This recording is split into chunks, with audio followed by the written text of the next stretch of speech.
To our YouTube channel and welcome to today's video. आज का जो वीडियो होने वाला है वो होने वाला है चैप्टर नंबर 3 के ऊपर। And chapter number 3 is from gathering to growing food.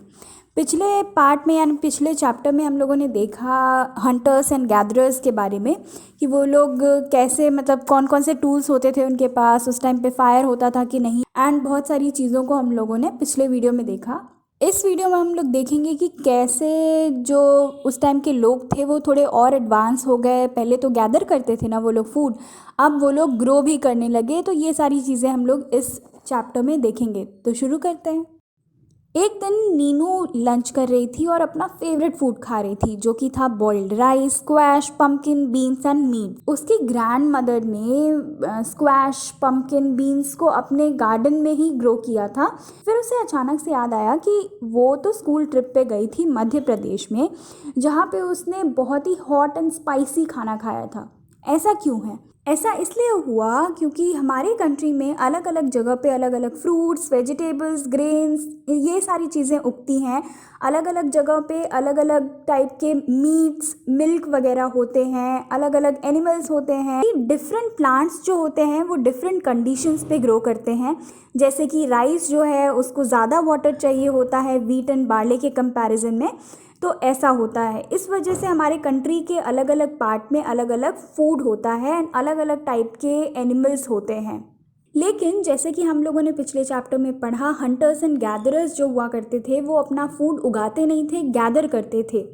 ठीक है, लेकिन अब हम लोग इस चैप्टर में पढ़ने वाले हैं कि लोग उस टाइम के लोग गैदरिंग से ग्रोइंग की तरफ कैसे आने लगे, हर्डिंग कैसे वो करने लगे। Beginning of farming and herding. Over time रहते रहते लोगों ने कई चीज़ें ऑब्जर्व की, प्लांट्स के बारे में, एनिमल्स के बारे में।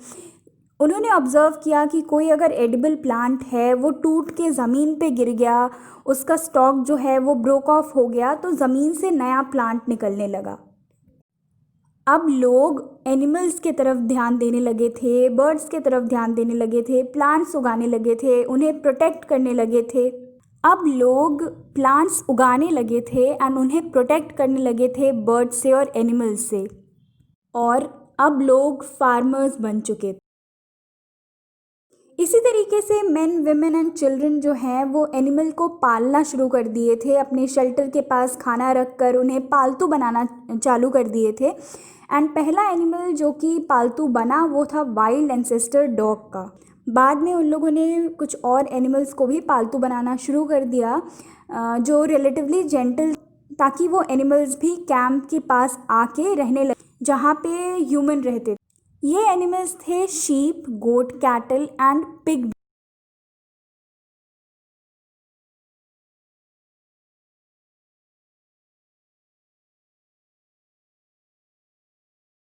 और लोग फिर इन एनिमल्स को प्रोटेक्ट करने लगे वाइल्ड एनिमल्स के अटैक से।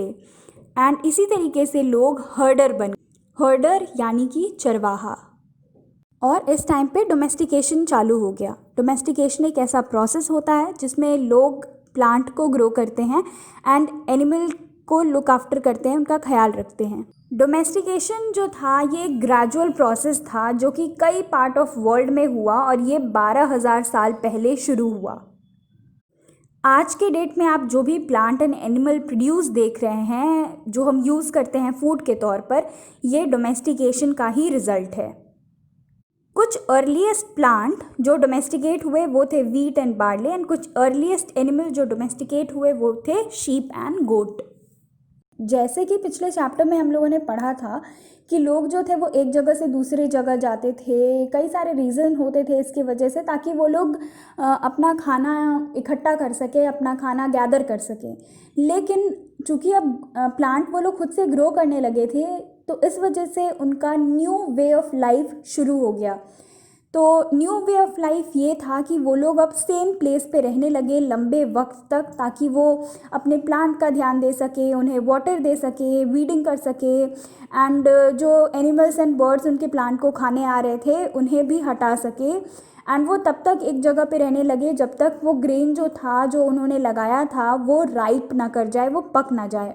एंड वो लोग ग्रेन्स को कई तरीके से यूज़ करने लगे, जैसे कि सीड के तरह से, फूड के तरह से, गिफ्ट के तरह से, और स्टोर्ड फॉर फूड। वो लोग ग्रेन्स को स्टोर करने लगे फूड की तरह से एंड सीड की तरह से, ताकि बाद में वो फिर से उस ग्रेन को ही यूज़ करके और प्लांट्स उगा सकें। स्टोर करने के लिए वो बास्केट्स बनाने लगे, लार्ज क्ले का पॉट बनाने लगे एंड पिट्स को भी खोदने लगे ग्राउंड में।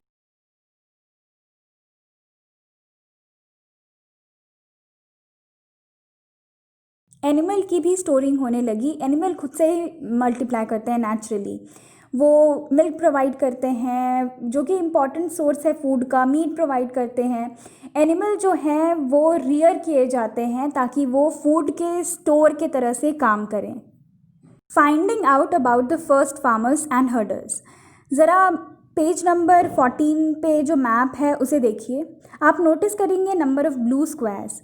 हर मार्क जो है, हर ब्लू स्क्वायर से जो भी मार्क किया गया है जगह को, वो साइट है जहाँ पे आर्कियोलॉजिस्ट्स को एविडेंस मिले हैं अर्ली फार्मर्स एंड हर्डर्स के। वो सारी जगह जहाँ पे फार्मर्स एंड हर्डर्स के एविडेंसेस मिले हैं ये ऑल ओवर सब कॉन्टिनेंट हैं। एंड कुछ इंपॉर्टेंट पॉइंट्स हैं नॉर्थ वेस्ट में जो कि प्रेजेंट डे कश्मीर में है, ईस्ट में एंड साउथ इंडिया में।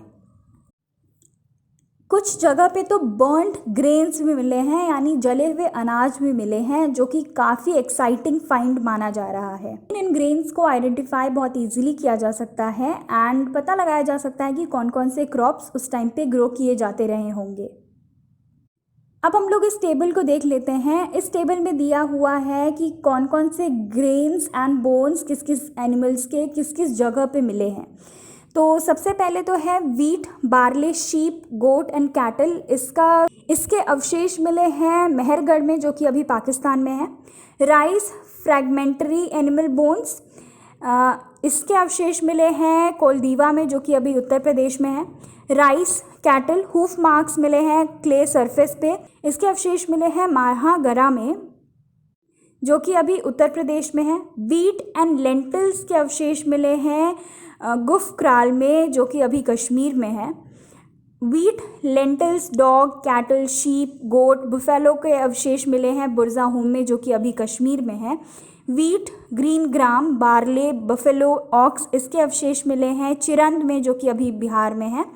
मिलेट, कैटल, शीप, गोट, पिग, इसके अवशेष मिले हैं हल्लूर में जो कि अभी आंध्र प्रदेश में है। Black gram, millet, cattle, sheep, pig, इसके अवशेष मिले हैं पियमपल्ली में जो कि अभी आंध्र प्रदेश में है। धीरे धीरे लोगों को समझ आने लगी एंड वो सेटल्ड लाइफ की तरफ बढ़ने लगे, towards a settled life. Archaeologists को मिले हैं काफ़ी ट्रेसेस हट्स एंड हाउसेस के। इसका मतलब ये है कि उस टाइम के लोग हट और घरों को बनाना चालू कर दिए थे। वो लोग हट बनाने लगे थे, घर बनाने लगे थे। कुछ साइट पे ये इसके ट्रेसेस मिले हैं आर्कियोलॉजिस्ट्स को, जैसे कि बुरज़ाहोम जो कि अभी कश्मीर में है। यहाँ पे लोग पिट हाउस बनाते थे जो कि ग्राउंड के अंदर गड्ढा करके बनाते थे, जिसमें स्टेप हुआ करता था, मतलब सीढ़ियाँ हुआ करती थी ताकि वो नीचे तक पहुँच सके। एंड ये उन्हें शेल्टर प्रोवाइड करता था हार्श वेदर्स में, यानी कि कोल्ड वेदर्स में। आर्कियोलॉजिस्ट्स को उस टाइम के चूल्हे भी मिले हैं घर के अंदर, मतलब हर्ट्स के अंदर भी चूल्हे मिले हैं एंड बाहर भी मिले हैं, जो कि ये बताता है कि वेदर के अकॉर्डिंगली वो घर के अंदर या बाहर कुक करते थे। आर्कियोलॉजिस्ट को कुछ स्टोन टूल्स भी मिले हैं जो कि पैलियोलिथिक टूल से बहुत ही डिफरेंट है, इसलिए उसको माना जा रहा है कि वो नियोलिथिक टूल्स रहे होंगे। ये इंक्लूड करते हैं ऐसे टूल्स जो कि पॉलिश थे ताकि फाइन कटिंग एज दे सके, मोटार्स, पेसल्स, मतलब कि जो खलबट्टा होता है जो आज के डेट में भी यूज़ किया जाता है, इन सारी चीज़ों के अवशेष भी मिले हैं। कई सारे घड़े भी मिले हैं, कुछ तो डेकोरेटेड थे और उन घड़ों को यूज़ किया जाता था थिंग्स को स्टोर करने के लिए। लोग अब इतने एडवांस हो चुके थे कि वो लोग अपना फूड कुक करने लगे थे, स्पेशली ग्रेन्स जैसे कि राइस, वीट, लेंटिल्स, एंड ये इम्पॉर्टेंट पार्ट हो गया था उनकी डाइट का। ऑल्सो वो क्लोथ को वीव करना शुरू कर दिए थे, क्लोथ्स बनाना शुरू कर दिए थे and different kind of material को यूज़ करना शुरू कर दिए थे, जैसे कि कॉटन जो कि उस टाइम पे लोग ग्रो करने लगे थे। What about customs and practices, क्या उस टाइम पे कोई स्पेसिफिक कस्टम या प्रैक्टिसेस हुआ करते थे? आर्कियोलॉजिस्ट को इन सब चीज़ों का कोई डायरेक्ट क्लू नहीं मिला है, वो डायरेक्टली नहीं बता सकते हैं, लेकिन उन्होंने काफ़ी चीज़ें स्टडी की हैं जिससे पता लगता है कि कई जो फार्मर्स एंड हर्डर जो हुआ करते थे उस टाइम पे, वो ग्रुप में रहते थे और उसे कहा जाता था ट्राइब। यूजुअली 2 से 3 जनरेशन जो हुआ करता था वो एक साथ रहता था एक स्मॉल सेटलमेंट में या विलेज में, एंड मोस्ट फैमिलीज़ जो थी वो एक दूसरे से रिलेटेड हुआ करती थी, एंड ऐसी फैमिली का जो ग्रुप होता था उसे ट्राइब कहा जाता था।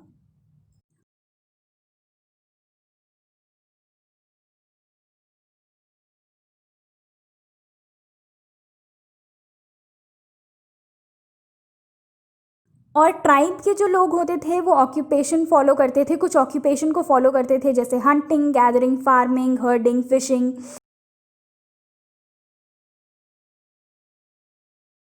कुछ मेन को लीडर की तरह से माना जाता था, वो या तो फिर बहुत ही ओल्ड एंड एक्सपीरियंस्ड होते थे या तो फिर यंग ब्रेव वॉरियर्स होते थे या प्रीस्ट होते थे।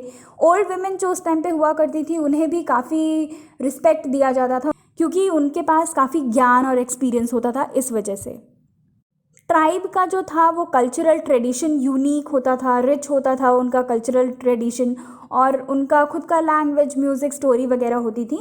एंड आज की सोसाइटी और ट्राइब में बहुत ज़्यादा डिफरेंस होता था क्योंकि उस टाइम पे बहुत ज़्यादा शार्प डिफरेंस नहीं हुआ करता था रिच एंड पुअर के बीच में जैसा कि आज की सोसाइटी में होता है। अब हम लोग पढ़ेंगे 2 इम्पॉर्टेंट जगहों के बारे में, एक तो है मेहरगढ़ और दूसरा है दाऊदजली हाडिंज। पेज नंबर 14 जो है आपके बुक का, मैप नंबर 2 जो है, उसमें आप लोग मेहरगढ़ को फाइंड आउट कीजिए। ये साइट जो है ये लोकेटेड है इन फर्टाइल प्लेन जो कि बोलन पास के पास में है, एंड बोलन पास एक वो जगह है जो कि इम्पॉर्टेंट रूट होता था इनटू ईरान।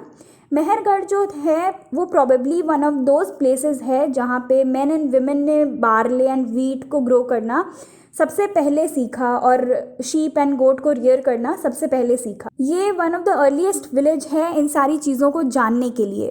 विलेज वो जगह होती है जहाँ मोस्टली पीपल जो होते हैं वो फूड प्रोडक्शन से जुड़े हुए होते हैं।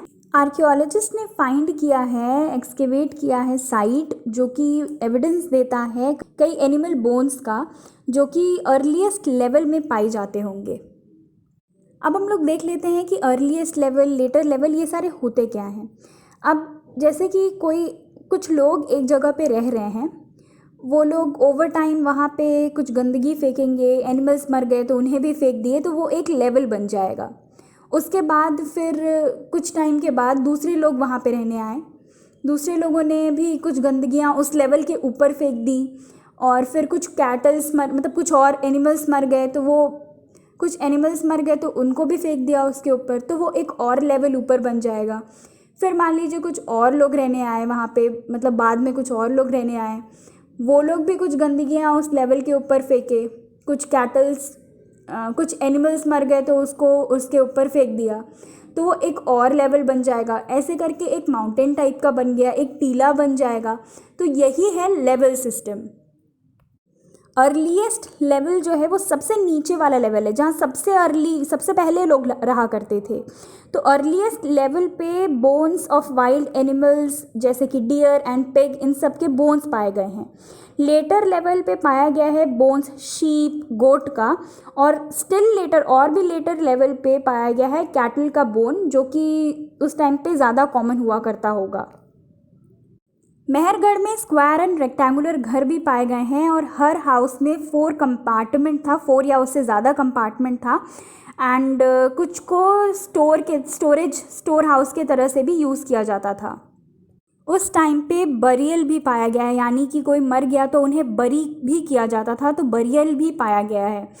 बरियल साइट्स मेहरगढ़ में कई जगहों पे पाया गया है, एंड कई जगह पे तो ऐसा देखा गया है कि लोगों को बरी किया गया है गोट के साथ या फिर ग्रेन्स के साथ, ताकि ये बिलीव करते हुए कि उनका जो नेक्स्ट वर्ल्ड होगा वहाँ पे वो उस गोट को कंज्यूम करेंगे, मतलब वो उनके फूड की तरह से यूज़ किया जाएगा। अब हम लोग देखते हैं दाऊदजली हार्डिंग को या हार्डिंज को, जो भी है। तो आप मैप नंबर 2 यानी पेज नंबर 14 पे दाऊदजली हार्डिंग को देखिए। तो दाओजिली हार्डिंग जो है ये पाया गया है on the hill near Brahmaputra valley close to routes, जो कि चाइना एंड म्यांमार को जाता है, वहाँ पे ये पाया गया है। यहाँ पे stone tools including mortars and pestles ये सब पाए गए हैं, और ये इंडिकेट करता है कि लोग जो उस टाइम पे हुआ करते थे वो ग्रेन को ग्रो करते थे एंड फूड को प्रिपेयर करते थे उससे। वहाँ पे जेडाइड भी पाया गया है, जो कि एक स्टोन था, माना जाता है कि वो चाइना से लाया जाता था। उस टाइम पे फॉसिल वुड का बना हुआ टूल भी पाया गया है। फॉसिल वुड वो वुड होता था जो कि ज़मीन में रह के जैसे फॉसिल बन जाता था और बहुत हार्ड हो जाता था, और पॉटरी भी पाई गई है उस टाइम की। अब हम लोग देख लेते हैं एल्सवेयर। एल्सवेयर में ज़्यादा कुछ नहीं दिया हुआ है, इसमें बस एक जगह के बारे में दिया हुआ है जो कि नियोलिथिक साइट है, टर्की में पाया गया है।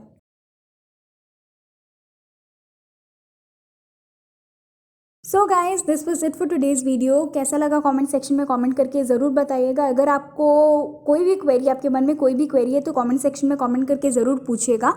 Also don't forget to follow us on all our socials, link will be there in the description below. Bye, have an awesome day.